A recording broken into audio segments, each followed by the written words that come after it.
Antibiótico. Un antibiótico, considerando la etimología, del griego anti, opuesto o con propiedades contrarias, y el latín tardío bioticus de la vida ordinaria, y del griego bióticos, de los seres vivos o de la vida, es una sustancia química producida por un ser vivo derivado sintético, que mata o impide el crecimiento de ciertas clases de microorganismos sensibles. Generalmente, son fármacos usados en el tratamiento de infecciones por bacterias, de allí que se les conozca como antibacterianos. Los antibióticos se utilizan en medicina humana y animal y en horticultura para tratar infecciones provocadas por gérmenes. Normalmente, los antibióticos presentan toxicidad selectiva, que es muy superior para los organismos invasores que para los animales o los seres humanos que los hospedan, aunque ocasionalmente puede producirse una reacción adversa medicamentosa, como afectar a la microbiota normal del organismo. Los antibióticos generalmente ayudan a las defensas de un individuo hasta que las respuestas locales sean suficientes para controlar la infección. Un antibiótico es bacteriostático si impide el crecimiento de los gérmenes, y bactericida si los destruye, pudiendo producir también ambos efectos, según los casos. En términos estrictos o históricos, un antibiótico es una sustancia secretada por un microorganismo, que tiene la capacidad de afectar a otros microorganismos. El término antibiótico fue utilizado por primera vez por Selman Waksman en 1942 para describir ciertas influencias antibióticas, es decir, aquellas formulaciones antagonistas al crecimiento de microorganismos, y que son derivadas de otros organismos vivos. Esa definición, por ende, excluye a aquellas sustancias naturales, como el jugo gástrico y el peróxido de hidrógeno, que pueden matar a un microorganismo, y que no son producidos por otros microorganismos. En la actualidad, la definición de un antibiótico está siendo usada para incluir a los antimicrobianos sintéticos o quimioterapéuticos antimicrobianos como las quinolonas, sulfamidas y otros agentes antimicrobianos derivados de productos naturales, y aquellos con propiedades antibióticas descubiertas empíricamente. El objetivo del tratamiento con antibióticos es conseguir la erradicación del microorganismo patógeno. Para ello, es necesario seguir una posología que consiga que en el foco de la infección se alcance una concentración del medicamento superior a la mínima concentración capaz de inhibir al microorganismo durante el tiempo suficiente. La automedicación con antibióticos supone un serio problema de salud pública, pues la inadecuada elección del antibiótico y, especialmente, una incorrecta posología, puede generar poblaciones de bacterias resistentes a dicho antibiótico. Por otro lado, los antibióticos y antimicrobianos son totalmente inefectivos en las enfermedades virales, por lo que su uso debe evitarse en estos casos. Historia. A pesar de que los potentes compuestos antibióticos para el tratamiento de enfermedades humanas causadas por bacterias, tales como la tuberculosis o la lepra, no se aislaron e identificaron hasta el siglo XX, el uso más remoto de los antibióticos tuvo lugar en China hace más de 2500 años. Se sabía entonces que la aplicación de la cuajada mohosa de las hojas sobre ciertas infecciones traía beneficios terapéuticos. Muchas otras culturas antiguas, entre ellos los antiguos egipcios y griegos, usaban moho y ciertas plantas para el tratamiento de infecciones debido a que contenían antibióticos. Este fenómeno recibe del nombre de antibiosis. El principio de antibiosis fue descrito en 1877 cuando Louis Pasteur y Robert Koch observaron que un bacilo en el aire podía inhibir el crecimiento de la bacteria Bacillus anthracis. El primer antibiótico descubierto fue la penicilina, en 1897 por Ernest Duchesne, en Francia, quien trabajaba con hongos del género Penicillium, aunque su trabajo no recibió la atención de la comunidad científica. La investigación en el campo de la terapéutica antibiótica moderna comenzó en Alemania con el desarrollo del antibiótico de corto espectro Salvarsan por Paul Ehrlich en 1909. Ese descubrimiento permitió el tratamiento efectivo de la sífilis, un amplio problema de salud pública en la época. Ese medicamento, efectivo también para combatir otras infecciones por espiroquetas, ya no se emplea en el presente. Más adelante Alexander Fleming, 1881-1955, un médico británico, estaba cultivando una bacteria, Staphylococcus aureus, en un plato de agar, el cual fue contaminado accidentalmente por hongos. Luego él advirtió que el medio de cultivo alrededor del moho estaba libre de bacterias. Sorprendido, comenzó a investigar el porqué. Fleming ya había trabajado previamente en las propiedades antibacterianas de la lisocima, y por ello pudo hacer una interpretación correcta de lo que vio, que el hongo estaba secretando algo que inhibía el crecimiento de la bacteria. Aunque no pudo purificar el material obtenido, el anillo principal de la molécula no era estable frente a los métodos de purificación que utilizó, informó del descubrimiento en la literatura científica. Debido a que el hongo era del género Penicillium, concretamente P. notatum, denominó al producto penicilina. Más de 10 años después, Ernst Chain y Howard Walter Florey se interesaron en el trabajo de Fleming, y produjeron una forma purificada de la penicilina. Un antiguo alumno de Fleming, Cecil George Payne, realizó las primeras experiencias clínicas con penicilina en neonatos aquejados de oftalmia neonatal, logrando el éxito en 1930. Payne no publicó estos resultados, cosa que sí hicieron Chain y Florey más adelante. Los tres investigadores, Fleming, Chain y Florey, compartieron el Premio Nobel de Medicina en 1945. En 1939, René Dubos aisló la gramicidina, uno de los primeros antibióticos usados fabricados comercialmente e indicado en el tratamiento de heridas y úlceras.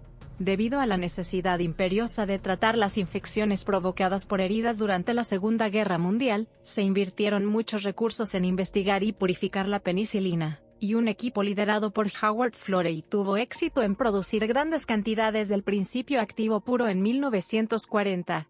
Los antibióticos pronto se hicieron de uso generalizado desde el año 1943.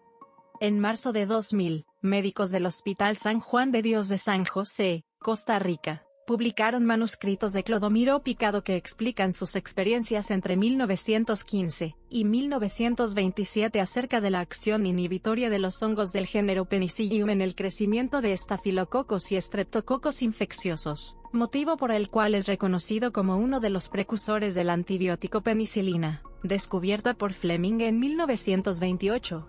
El informe con los resultados de los tratamientos realizados con la penicilina por picado fueron publicados por la Sociedad de Biología de París en 1927.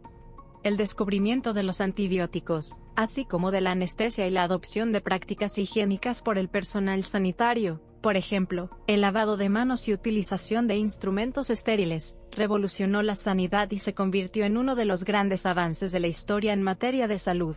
A los antibióticos se les denomina frecuentemente balas mágicas, término usado por Ehrlich, por hacer blanco en los microorganismos sin perjudicar al huésped. Mecanismo de acción. Debido a que los antibióticos tienen efectos sobre una diversidad de bacterias, sus mecanismos de acción difieren basados en las características vitales de cada organismo y que, por lo general, son objetivos que no existen en las células de mamíferos. Pared celular. Algunos antibióticos ejercen su función en regiones y orgánulos intracelulares, por lo que son ineficaces en bacterias que contengan una pared celular, a menos que se logre inhibir la síntesis de esta estructura exterior, presente en muchas bacterias, pero no en animales. Muchos antibióticos van dirigidos a bloquear la síntesis, exportación, organización o formación de la pared celular, específicamente los enlaces cruzados del peptidoglicano, el principal componente de la pared celular, sin interferir con los componentes intracelulares. Esto permite alterar la composición intracelular del microorganismo por medio de la presión osmótica. Como la maquinaria intracelular permanece intacta, ello aumenta la presión interna sobre la membrana hasta el punto en que ésta cede, el contenido celular se libera al exterior, y la bacteria muere.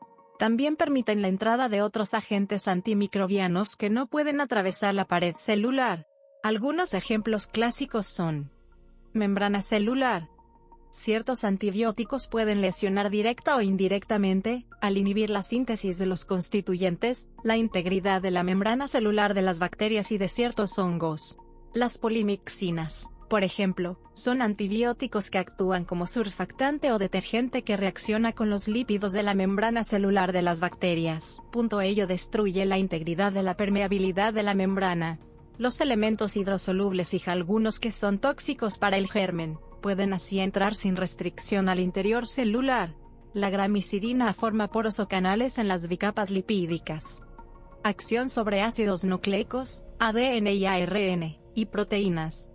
Algunos antibióticos actúan bloqueando la síntesis del ADN, ARN, ribosomas, ácidos nucleicos o las enzimas que participan en la síntesis de las proteínas, resultando en proteínas defectuosas. La mitomicina es un compuesto con estructura asimétrica, y que se fija a las hélices del ADN e inhibe o bloquea la expresión de la enzima ADN polimerasa y, por ende, la replicación del ADN y el ensamblaje de las proteínas. La actinomicina, por su parte, ejerce su mecanismo en la misma manera que la mitomicina, solo que es una molécula simétrica. Las sulfamidas son análogos estructurales de moléculas biológicas, y tienen parecido a las moléculas normalmente usadas por la célula diana. Al hacer uso de estas moléculas farmacológicas, las vías metabólicas del microorganismo son bloqueadas, provocando una inhibición en la producción de bases nitrogenadas y, eventualmente, la muerte celular. Las quinolonas y fluoroquinolonas actúan sobre enzimas bacterianas del tipo girasas y topoisomerasas del ADN, responsables de la topología de los cromosomas, alterando el control celular sobre la replicación bacteriana, y produciendo una alteración en la lectura del mensaje genético. Acción sobre los ribosomas. Aproximadamente la mitad de los antibióticos actúan por inhibición de los ribosomas bacterianos, los orgánulos responsables de la síntesis de proteínas, y que son distintos en composición de los ribosomas en mamíferos. Algunos ejemplos incluyen los aminoglucósidos, se unen de forma irreversible a la subunidad 30 Siemens del ribosoma. Las tetraciclinas bloquean la unión del aminoácido ARN al complejo ARN-ribosoma. Eritromicina, se fijan de manera específica a la porción 50 Siemens de los ribosomas bacterianos, y la doxiciclina. Clases de antibióticos. Atendiendo a la relación entre actividad y concentración, se puede hablar de 3 categorías de antimicrobianos. En atención a su estructura química se pueden clasificar como criterios para el uso de antibióticos. Los antibióticos solo deben ser usados bajo observación y prescripción de un especialista de la salud autorizado. En general no se puede consumir alcohol durante la terapia antibiótica, pues aunque no inhibe la acción del antibiótico en la mayoría de los casos, produce efectos secundarios muy similares a los de los antibióticos, potenciando el efecto indeseable de las reacciones adversas. El alcohol también compite con enzimas del hígado, haciendo que la concentración en el plasma sanguíneo de la droga sea la inadecuada, como es el caso del metronidazol, algunas cefalosporinas, disulfiram, doxiciclina, eritromicina, entre otros. Otras consideraciones a tomar antes de la prescripción de antibióticos son: efectos adversos. Los posibles efectos secundarios del uso de antibióticos son variados, y dependen tanto del antibiótico utilizado como del paciente. Estas consecuencias adversas pueden incluir fiebre y náuseas, así como ciertas reacciones alérgicas. Uno de los efectos secundarios más comunes es la diarrea. Esta usualmente sobreviene cuando el antibiótico perturba el balance normal de la microbiota microbiana intestinal, y la bacteria anaeróbica Clostridium difficile prolifera.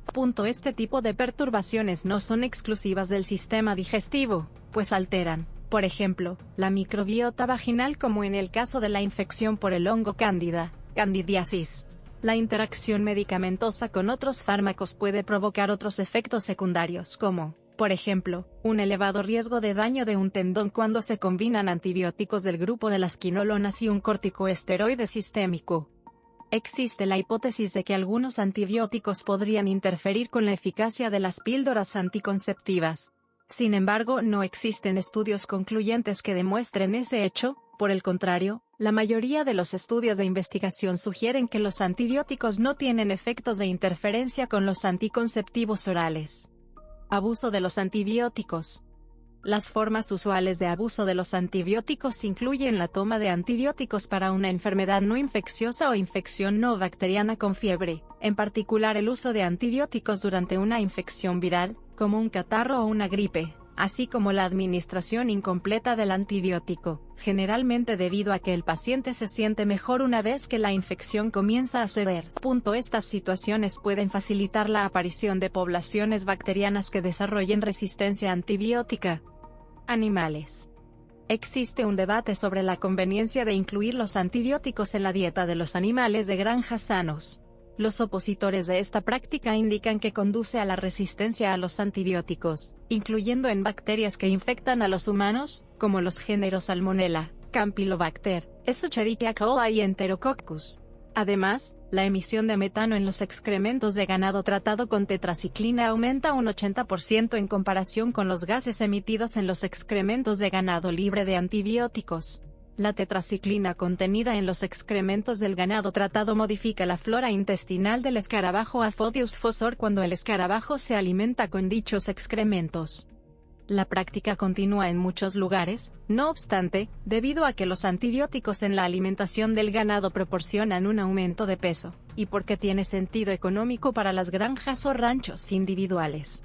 Entre otras razones, el uso de antibióticos en la alimentación vacuna parece promover una disminución en el grosor del intestino animal, mejorando como consecuencia la absorción de alimentos y el peso del animal.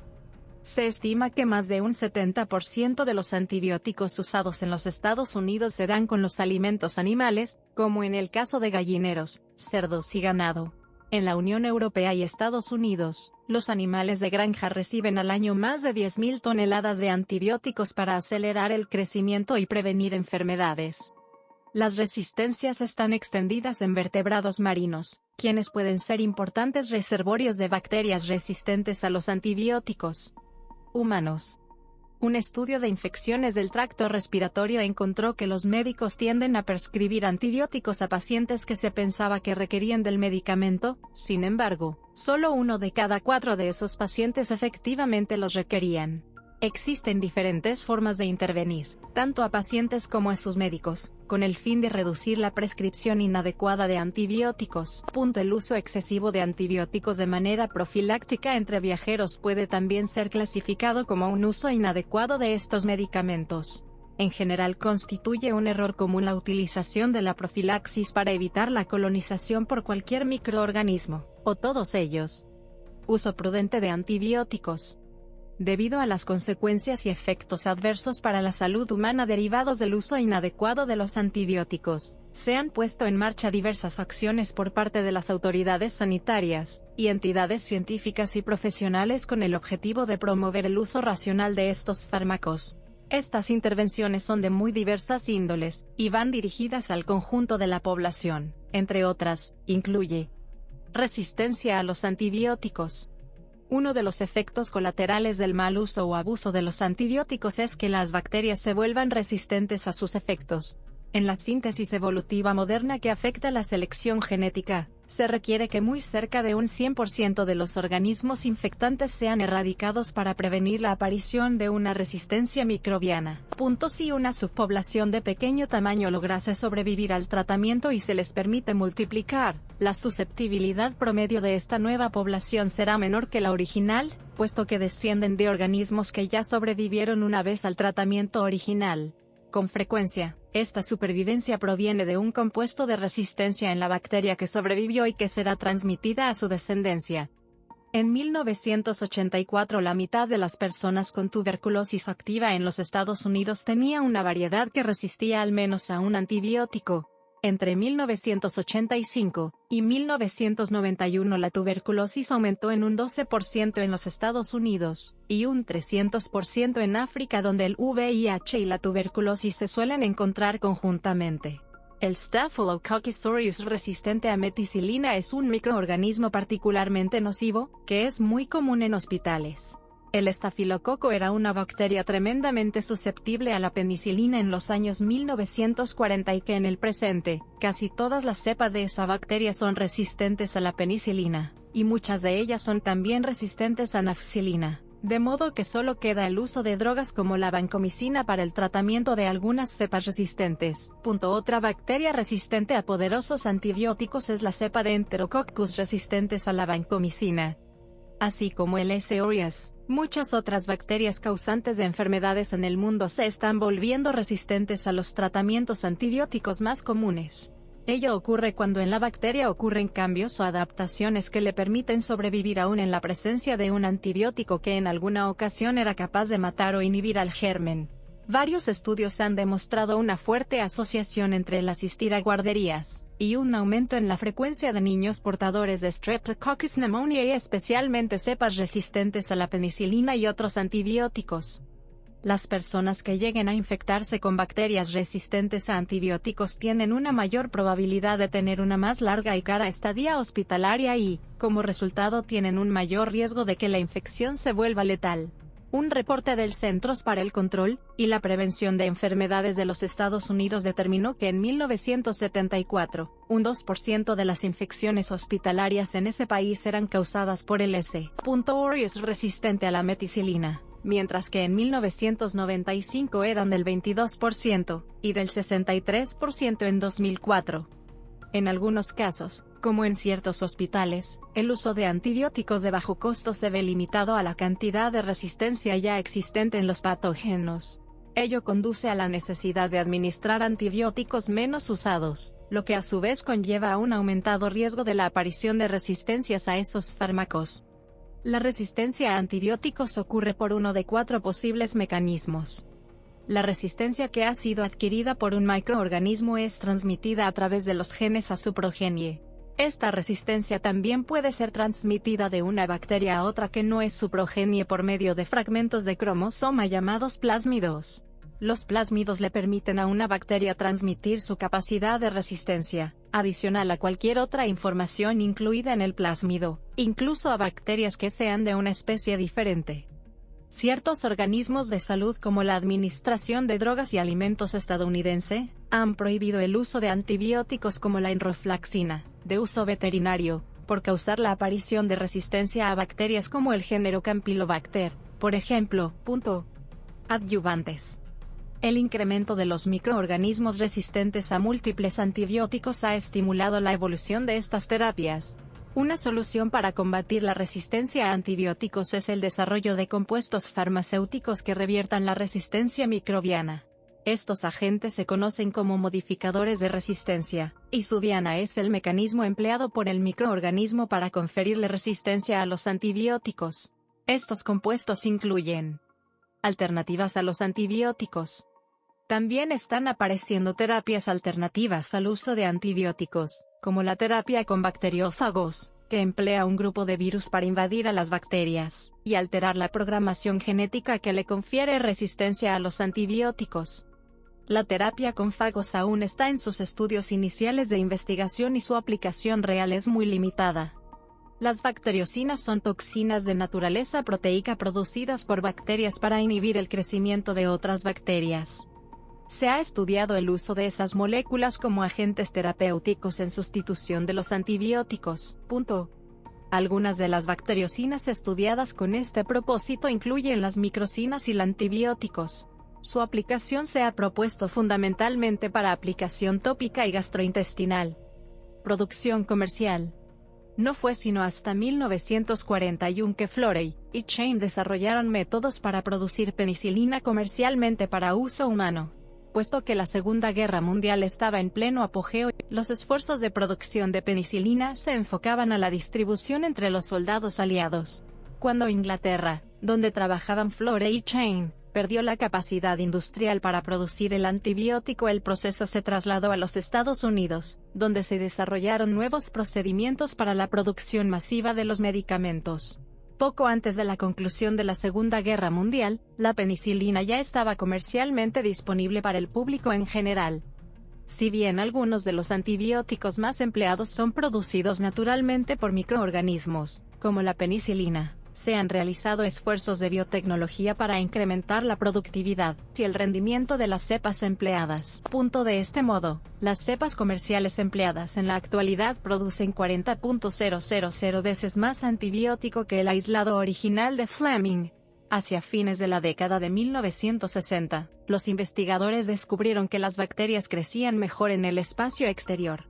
En las condiciones del espacio, los microorganismos hasta ahora evaluados son capaces de producir más antibióticos, hasta un 200% más, que las mismas especies en las condiciones de la Tierra. El número de antibióticos conocidos ha aumentado desde cerca de 500 en 1960 hasta más de 11.000 en 1994, más de la mitad producidas a partir de especies de Streptomyces. Otros microorganismos productores de masivas cantidades de antibióticos incluyen hongos filamentosos y actinomicetos distintos al Streptomyces y Actinomyces. En 1945 se obtuvieron más de 646 billones de unidades de penicilina.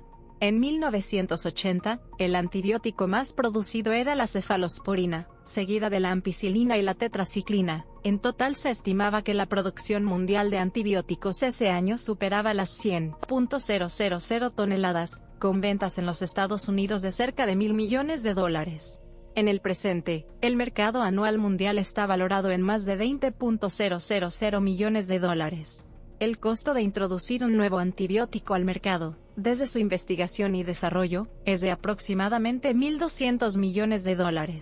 De este modo, en el siglo XXI los antibióticos se producen industrialmente a gran escala y se venden en un mercado competitivo, esto es, son una commodity química. La producción industrial de antibióticos ocurre por un proceso de fermentación, en la que el microorganismo crece en grandes calderos, de 150.000 litros cada uno, que contienen medio de cultivo líquido. La concentración de oxígeno, la temperatura, el pH y los niveles de nutrientes son controlados a un nivel óptimo para cada microorganismo. El antibiótico, que es un metabolito del germen, es extraído y purificado hasta obtener un producto cristalizado. Dependiendo del antibiótico se requieren unos pasos de purificación u otros, como por ejemplo un intercambio iónico, su precipitación, etc. El género Streptomyces es uno de los más investigados para la búsqueda de nuevos antibióticos, en la que se ha manipulado genéticamente la maquinaria de producción de los ribosomas para producir nuevos y mejores antibióticos. Residuos de antibióticos. El uso de antibióticos en la ganadería suele ser necesario para la prevención y el tratamiento de enfermedades de los animales. El descubrimiento de esta aplicación de los antibióticos y ciertas vacunas facilitó la cría de ganado en grandes cantidades por medio de la reducción de enfermedades en los animales. El uso de antibióticos en estos casos también se indica para ofrecer un rendimiento mejorado en el crecimiento y la eficiencia alimenticia, así como para sincronizar o regular el ciclo reproductivo y el rendimiento de reproducción de los animales en esta industria. Los residuos de antimicrobianos a menudo conducen a efectos residuales nocivos para los humanos, incluyendo una reducción sustancial en la eficacia del arsenal antimicrobiano de uso en humanos. De manera que la presencia de residuos de antibióticos y su adecuada detección en la leche, carne y huevos de producción comercial es una preocupación de la industria para asegurar al público que la distribución de estos y otros productos resulta segura. Los antibióticos así usados en la ganadería son también uno de los contaminantes asociados con la descarga de residuos animales en lagos, ríos y el aire. Pruebas de susceptibilidad antimicrobiana. En muchos casos es posible aislar en cultivo puro la bacteria causante de una enfermedad, puesto que algunas cepas bacterianas son resistentes a antimicrobianos, y la susceptibilidad de estos microorganismos está continuamente cambiando. Es crítico realizar pruebas de bacterias individuales en oposición a agentes antimicrobianos. Estas pruebas de susceptibilidad, llamadas antibiogramas, son realizadas en el laboratorio clínico, y proveen información al especialista de salud que le guía en el tratamiento de procesos infecciosos. Algunos microorganismos de crecimiento difícil o fastidioso, como las especies del género Mycobacterium y las bacterias anaerobias estrictas, es decir, aquellas que mueren al contacto con bajas presiones parciales de oxígeno, requieren pruebas especiales para determinar su susceptibilidad, la mayoría de los cuales son automatizados. Entre otras consideraciones, se evalúa la producción de lactamasa por parte de los organismos, y se comprueba la presencia de Staphylococcus aureus resistente a meticilina. Pruebas cuantitativas. Algunas de las pruebas de susceptibilidad antimicrobiana más comunes que producen resultados cuantitativos incluyen pruebas cualitativas. Las pruebas cualitativas son efectivas y usadas ampliamente. El método Kirby-Bauer, uno de los más empleados, consiste en situar sobre una placa de cultivo inoculada en césped, es decir, que en ausencia de agentes selectivos crecería en toda la superficie de una placa de Petri, un número de discos de celulosa impregnados con distintos antibióticos. Tras la incubación del dispositivo, la bacteria no crecerá en torno a los discos impregnados del antibiótico al que es sensible. Además, el diámetro del halo de inhibición está relacionado con la efectividad del antibiótico para esa cepa. Otras pruebas menos usadas incluyen el test de Schilchter, que determina la dilución del plasma sanguíneo del paciente necesario para que el patógeno muera, empleado ocasionalmente en enfermedades como la endocarditis bacteriana y la osteomielitis. Otros exámenes determinan la concentración del antibiótico en el suero sanguíneo del paciente, indicado especialmente en terapias con aminoglucósidos, cloranfenicol y vancomicina. Véase también. Referencias. Bibliografía. Enlaces externos. Bibliografía. Enlaces externos. Bibliografía. Enlaces externos. Bibliografía. Enlaces externos.